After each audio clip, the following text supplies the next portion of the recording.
by TKO later on, or I could see Patty winning by submission.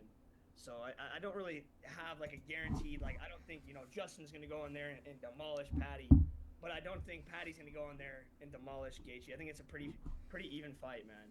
Okay. Really. Yeah, and I want to go back to the start with you. Obviously, you're here now. You're absolutely popping. You have loads of Instagram followers. You're one of the biggest kind of betters in the game. Take me back to when you started all this. When did your first interest in sport? What was your first kind of sport and interest?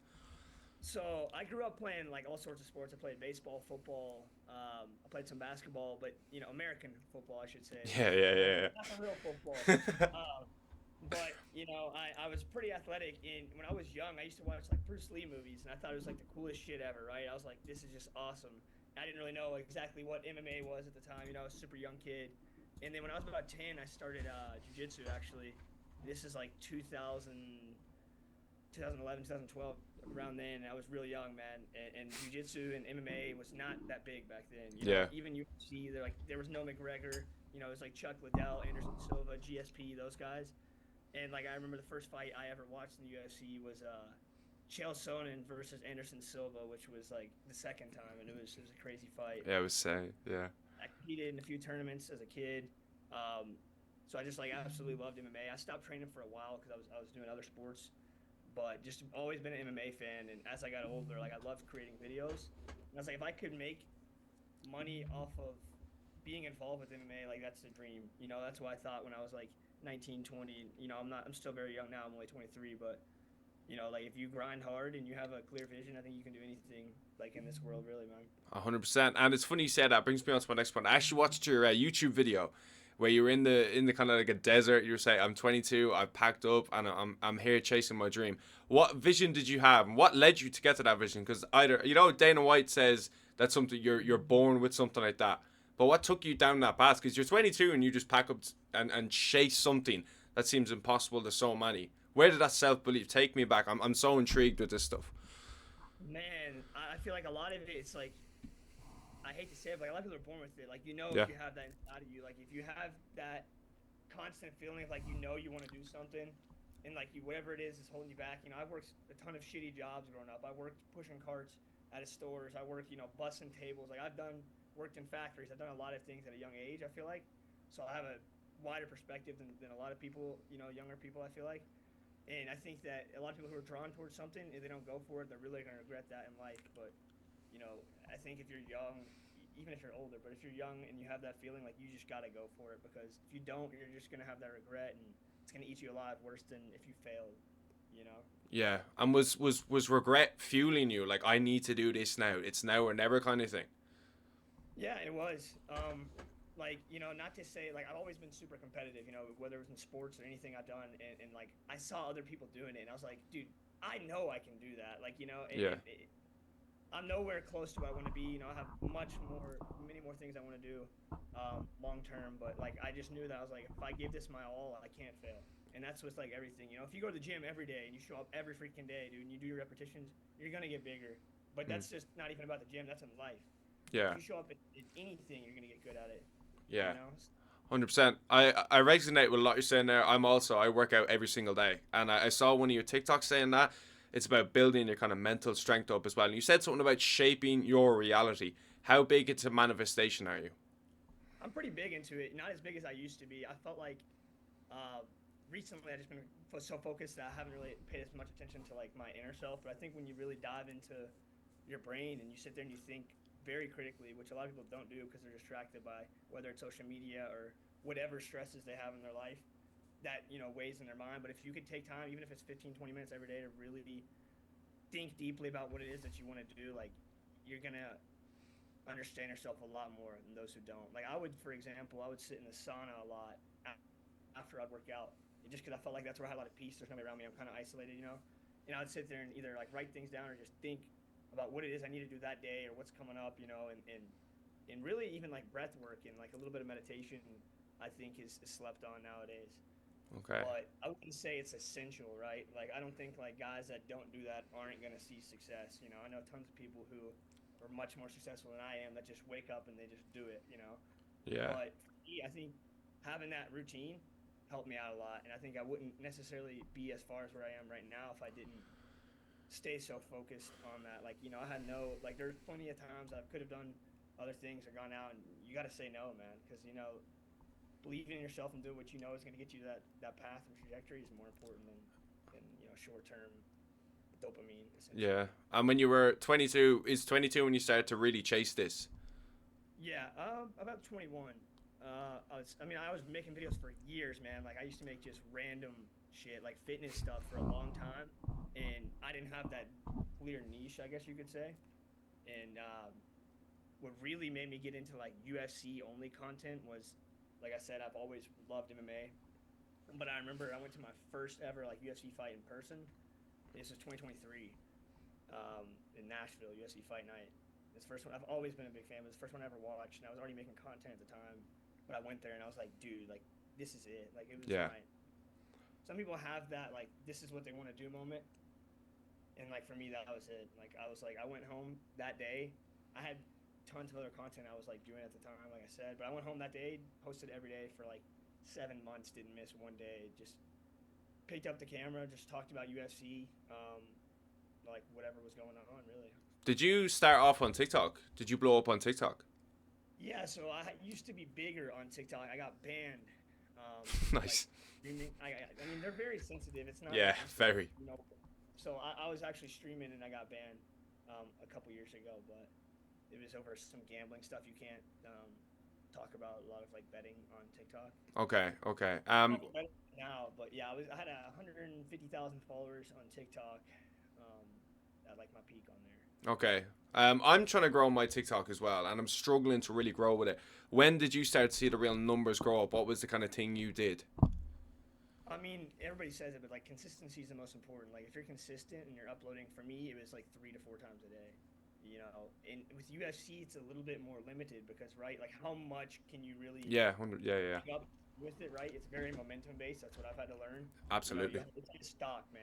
Like right now, this last 6 weeks been very slow. Yeah. I haven't produced that much content, but at the same time, it's winter. People are not really on their phones. They're spending time with their family, traveling, or whatever. And even 6 weeks in no UFC, so very momentum based. But on TikTok, the key is just posting every day, man. If you can post at least 1 to 2 quality pieces of content a day, you're gonna succeed. Eventually, a few will go viral, and then for me, what worked was streaming a lot. Okay. That's how I'm gonna get back into it because that's really the gym in today's society for people, right? Like that are young, watching streams. Like everybody's attention's there. They're not on. You can't really build the most loyal audience, I guess what I'm saying, through a reel. As much as if somebody was watching a video like we're talking right now, they're gonna feel connected because they are gathering like our true identity rather than just like watching a 15-second clip or whatever, right? Yeah. So Yeah. I think streaming consistently and posting every day is just it. And then obviously small things matter, like using the hashtag, but I think it's just quality and a little bit of luck. Yeah. 20% is just like. It's just luck. Like I had a few videos that I was like I didn't expect to go viral and they did, and I had no control over whether it went viral or not. Yeah, 100%. So I want to go back to a little bit when you decided to chase this dream. Did you have a crossroads of obviously you talk about the roads you could go down, but did you get tempted by any? Maybe I should chase being an actual UFC fighter. Maybe I should go down this route. What led you down the content route? I just knew that like there's levels to it, like like that's really They say that. not good enough. And that's one of those things to where to be really good at whatever, whether it's UFC or even like an entrepreneur, right, bro? It has to be your identity. Yeah. Like the really good guys, like the really good guys in the UFC, like Khabib, for example. Whether or not you like the guy, you hate him, the guy was so disciplined. Like that was his life. Eat, breathe, sleep, train. That's it. And I knew I didn't have that kind of fighter's mindset, so I was like, I'm not going to be able to involve myself at a high level of the sport. I plan to compete a few times. I would like to see what I could do in the next like 3 or 4 years, maybe do some like smaller things, but definitely no UFC in my future, man. No world titles coming your way, bro. Fortunately not, man. No. Maybe the Instagram belt. Yeah. What made you not go down like what's your actual thoughts on like these YouTubers? Like we have MMA Guru, really controversial, Lucas Tracy, Bedtime. What's your thoughts on them compared to the actual media? Because to say they're different is a bit of an understatement. I respect that they do their own thing at the end of the day, right? You know, even though like I don't watch a lot of MMA Guru, I see clips that pop up, so I Yeah, can't like talk about the guy. But I think from what I've seen, he's pretty funny. yeah, He's yeah, commercial at the same time, but that's what makes him such a big name. yeah, You know, like you got like guys like Andrew Tate, right? 50% of people are gonna be like, this guy's the worst human being in the world, and the other 50% are gonna back this guy up. And that's kind of how it is with really big influencers nowadays. Unfortunately, you have to kind of have a certain take on something that's controversial to really stir up the engagement. I think that's what they do a good job of. But like I said, I respect that they don't really need to go do like some media stuff. You know, yeah, they can just fire up a camera like you are right now and just yeah, go live, and thousands of people tune in. So I yeah. respect. That's Especially what like that's what I'm chasing as well. But you mentioned a little bit about the you train what was it, 6 days a week, nearly every single day. oh, I didn't train. I mean, I trained in the gym a lot, Yeah, but like gym. Sorry. Yeah, yeah, I was training about 6, 7 days, like almost every day. For a long time, it was like my whole entire life. But I sustained a lot of injuries over time. Like I actually, like 7 or 8 weeks ago, so I've having like lower back pain like crazy, right? And I was like pushing it off because you know, like just like anybody else who's like a real, I guess you could say like man, you know what I'm saying? Like I was like, it's just pain, whatever, right? yeah. Kept pushing through, and I was like, all right, finally, I'll see a doctor. I got like 228 disc in my spine. Oof. I had to get a yeah, and I had to get like some it's called like an epidural injection. It's like something that helps with inflammation, but so I've had to really lay low these last 2 months. But yeah, man, I think training, like I said to you earlier, it's a huge part of my life, but also just I think I encourage all young men to train, man. Yeah, It's really 100%. Is I was gonna say leading into that, to what extent do you owe the gym your success? Because I even feel like I've learned so much in there, like discipline, like delayed gratification, and I think that ties into content as well. Like I'm sure you'll relate to that. Consistency builds in and outside the gym. So how has the gym? Do you think it's been a massive part of your success? Yeah, I definitely think so. I think it's structured part of my identity that like you really don't know what you're capable of until you've done it, and that's with Yeah, anything, man. You know what I mean? Like the gym, just like you said, it correlates to every aspect. You know, like not to say somebody's just weaker physically, but like in an example, if you get a guy who goes to the gym 6, 7 days every, you know, almost every day of the week, man, he's disciplined, dialed in. You get a guy who goes when he feels like it, you know, once or twice. You put him in any stressful real life situation. I think the guy who trains more is going to yeah, be able to 100%. guys, you know. So, I mean, whether or not people agree, it's just the truth. So, Okay. you know what I mean? Like, 100%, I agree with every single thing you just said there. I agree with every single thing. How come you didn't go down the fitness route? How come you didn't go down maybe making TikToks about fitness and stuff? so I did for a long time, man, and then this is way back then though. This is like 2018, 2019. Okay, yeah, yeah, yeah. It was such a different game. Like I don't know if you've heard of like Young LA. Obviously, Oh yeah, massive fan. Love that shit.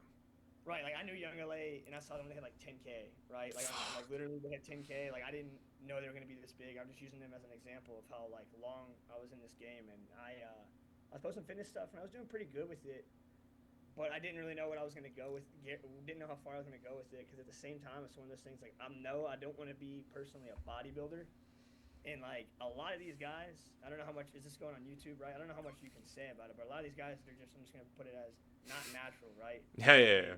One of the things I'm not willing to do at 23. I'm not gonna go put myself under that, you know. And a lot of those guys who are big on there, I'm not gonna mention names, but they're all taking stuff because that's their like they make money from it. You know what I mean? Yeah, If they don't look crazy, they're not gonna make money. So yeah. I was like, you know, I'm not trying to put myself under that. And I thought that the game was really toxic. It's not like how it used to be. It's very different. Very different. Yeah, 100%. And do you think the MMA world is toxic? To a degree, yeah.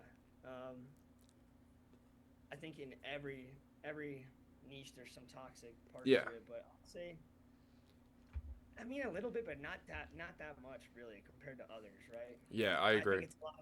Like for example, there's like you said earlier, there's a lot of space for like independent creators, like MMA Guru, like you said, like Lucas Tracy, like all these guys who have built their own platform without, you know, they can say whatever, man. So Yeah, yeah, yeah. I think it's very open compared to fitness and Other niches. Yeah. So take me back here. You said you went to your first one. Was it in Nashville? The first UFC event. First yeah, one in UFC Nashville. Night Nashville. It was Corey Sandhagen. Yeah, it was Corey Sandhagen the Oh, Pistons. Rob Font, I think. Yeah, yeah, it was Yeah, Rob Rob Font. Font. So you left that and you just knew, like, Dude, yeah. what was it like when you started to meet all of these fighters? And So it's meet, I see you with Kyle from Nelk and Dana White. Like that is every fan's dream, bro. right. A lot of things too, man. Like I said earlier, if you like work towards something and you're gonna align, it's gonna meet. You know, it's almost like a mathematic equation. I don't know how to like word it really, right? Some of it was like right place, right time. I'll tell a story about that. Yeah, do, bro. Yeah. Uh, um, the one about Kyle, I guess, real quick. I'll tell that. So I lived in Vegas, like I said. I moved here in July 2024, like maybe August or something like that. And I met him in September, like a month later, right before like the Spear fight. Obviously, you remember that. And Yeah, yeah, so yeah. what happened was I went to there's a place called Fontainebleau. I pulled up randomly, like I think I went to go eat there, like by myself or some shit, you know, like a Thursday night. And I saw Gary Brecka, if you know who that is. I've heard the name. I can't put a face to it. He does like he was like Dana White's fitness coach guy that was like helping him out with all about health stuff. I don't know if you remember. Yeah, You know, yeah. so he owns his own business and stuff, but ran into him and like I guess he like happened to like say he's going to chill with the Nelk Boys. I kind of just like pitched him who I was, and they're like, you know, I'm just this young kid trying to grind out here and whatnot. And next day he's like, yeah, I'm gonna be with the Nelk Boys, and a few other people were doing like a run. It was like a 5K, like a 3.5 miles or whatever. We ran that and then like went to the UFC, like not the PI, but it was like outside the UFC HQ, and they had like some small kind of meet and greet, but it was kind of private. So, but it was super cool, man. And yeah, I think a lot of it's just right place, right time. But also, it wouldn't happen if I didn't chase my dream. You know, if I was just Yeah, luck is made kind of sitting on thing. the couch doing nothing, you know, it wouldn't happen. Yeah, like you kind of made that luck happen. Yeah, I did. I mean, you Yeah. create your own luck at the end of the day, you know. Yeah, that's yeah, exactly. Yeah, you create your own luck. So where did the betting get mixed into all this? Is that kind of just an area you saw? Okay, there's an opportunity here. Let me capitalize on that. A lot of that too. I don't know if you know. Obviously, maybe it's not as big on your algorithm, right? But on mine, it's all gambling now, right? If it's not UFC, it's gambling It's a or like lot, a lot. right? Something like that. And Yeah, it took over the last 18 months, and like it's just everywhere. Everybody's doing it. I was like, I gotta hop on it, and then I started doing it a while ago. Like just when I moved out here, I started doing a lot of gambling content. I actually had like a Discord I was running, doing like some sports betting stuff on there, and then me and a few buddies, they're like professional bettors out here. Kind of, I wouldn't say I'm like a sharp, you know, hitting all of my bets, but you know, they were able to show me some cool stuff, and then I was able to make quite a bit of money off of it. So, but I've chilled out a little bit these last few months, man. yeah. No UFC, no bets. You know? So what kind of lane are you kind of seeing yourself going down? What does the next year? Because but the story you're telling me, things change quite a lot in a year. You know what I Oh mean? yeah. 1 minute you meet the Nelk, the next you have a Discord of sports betting. Where's the next year look for you? Man, I want to get bigger on stuff like what you're doing right now.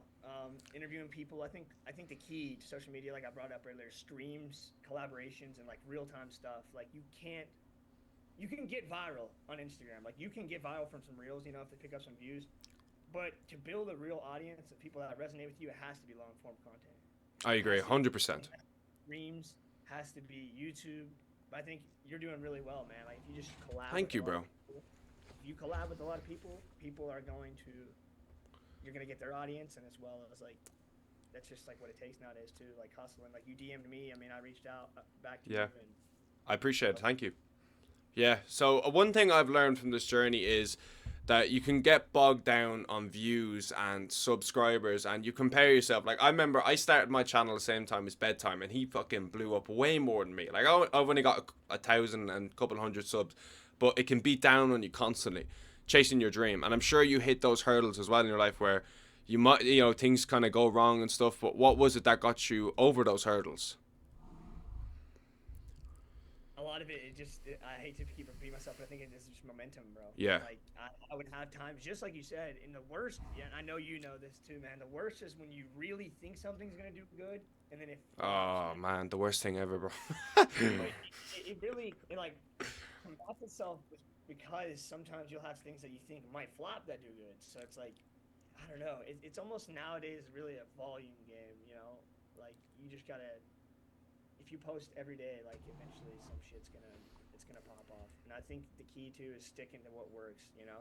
Yeah, 100%, The 100%. style that you do that like really goes viral, like just double down on it and like squeeze as much juice out of that as you can. You know. Yeah, 100%. Obviously, we've talked about YouTubers and all that, but the one thing I've noticed the last maybe year or two in UFC is the promotion seems to be quite, not as we don't really get the face-to-face interviews and stuff like that. Do you think the UFC has a promotion problem? I wouldn't say they have a promotion problem, but I think that they could go about the way that they hype up fights better. Yeah. And I think what they've done is they've realized, why would we spend all this crazy money on marketing whenever we just have guys like me and you?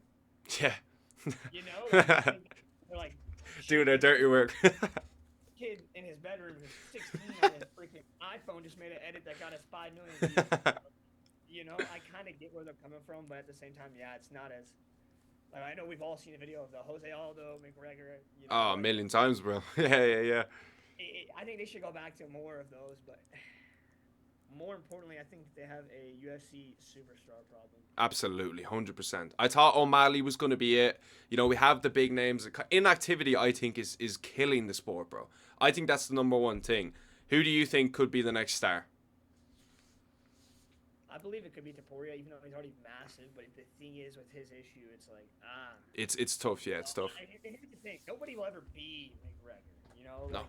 Like, that's just like everybody's gonna remember that first guy. You know, like Yeah. Everybody is always gonna remember Muhammad Ali. Yeah. Yes, Facts.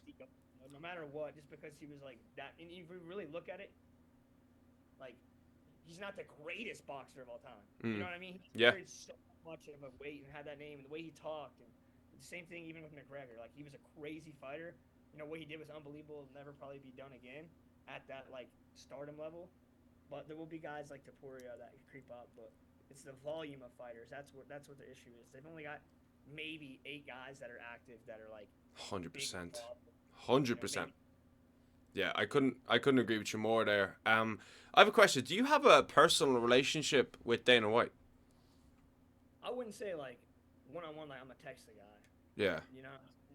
But like if I saw him, and I would talk to him, and he would know who I am. Yeah. What's that like, being just like a fan, and you're not boys with Dana, but he knows who you are?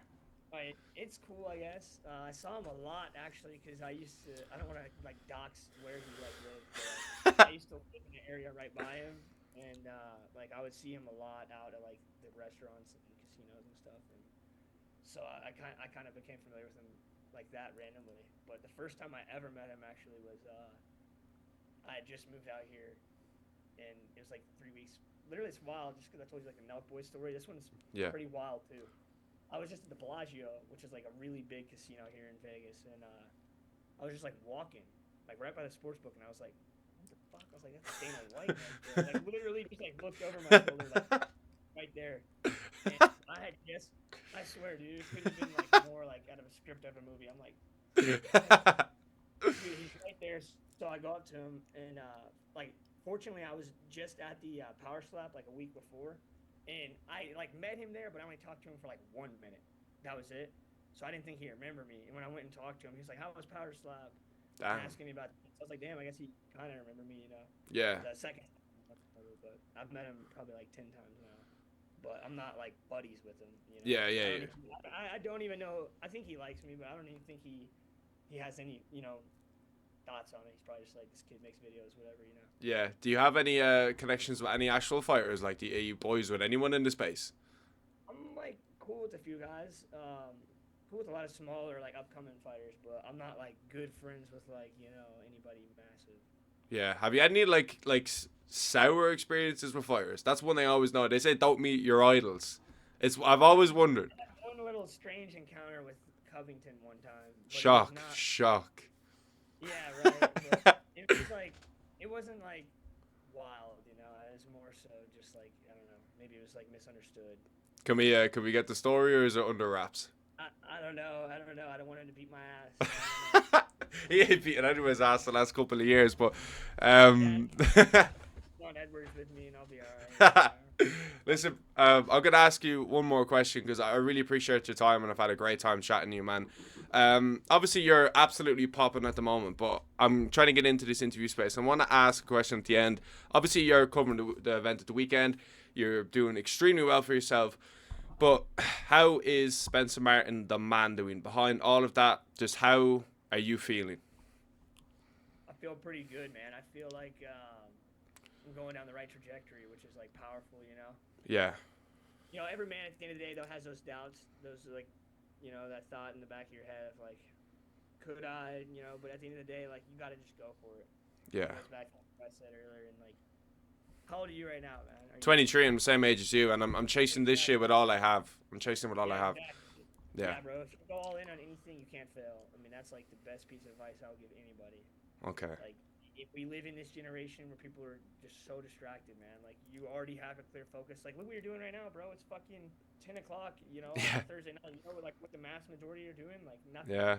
I gotta get up at 4 a.m. for work tomorrow, bro. Like, that's the point, Yeah, man. yeah.